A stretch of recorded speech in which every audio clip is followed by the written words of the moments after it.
Hamster combat নিয়ে কিছু কথা বলি। হ্যামস্টার যখন প্রথম এলো তখন এটা বিষয়ে কেউ জানতো না। এটা যখন ধীরে ধীরে বিস্তার লাভ করলো, এটা যখন একদম মানে ভাইরাল হয়ে গেল জিনিসটা, আসল কথা হ্যামস্টার এমন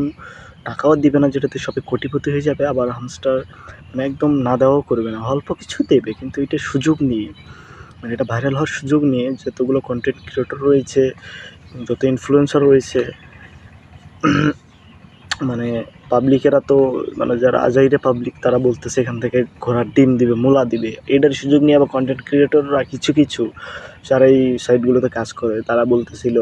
যে এগুলা মানুষের কথা কান দিয়ে লাভ নেই, বড় এয়ারড্রপ দিয়ে এই দিবে সেই দিবে, কিন্তু এটা ভাইরাল হওয়ার কারণে অনেক মানুষ এটাতে ঢুকে যায় এবং শেষ পর্যন্ত হ্যামস্টার এখন যে টোকেনটা দিয়েছে এটা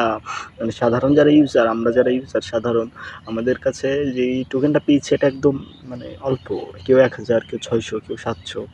খুব অল্প, কিন্তু এই সুযোগটা নিয়ে কন্টেন্ট ক্রিয়েটররা রেফার করে, তারা রেফারের ওরা পেয়েছে ওদের এই লেভেল অনুযায়ী, তোরা 1000, 1600 এরকম টোকেন পেয়েছে,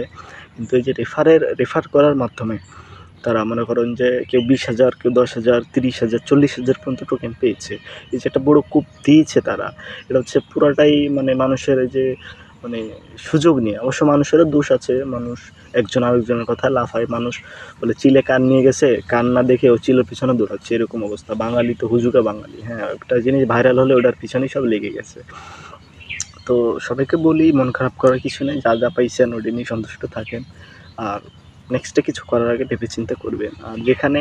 যাবেন ওখান থেকে সব থেকে অল্প আশা রাখবেন, জীবনে যত অল্প আশা রাখবেন তত লাভবান হবেন, কারণ কোথাও এমন কিছু নাই যে রাতারাতি কেউ বড়লোক হয়েছে এরকম কোনো ঘটনা পর্যন্ত মানে চোখে পড়ার মতো না। জীবনে উপরে উঠতে গেলে ধীরে ধীরে উপরে উঠতে হয়, এটাই নিয়ম। সবাই ভালো থাকেন। আসসালামু আলাইকুম।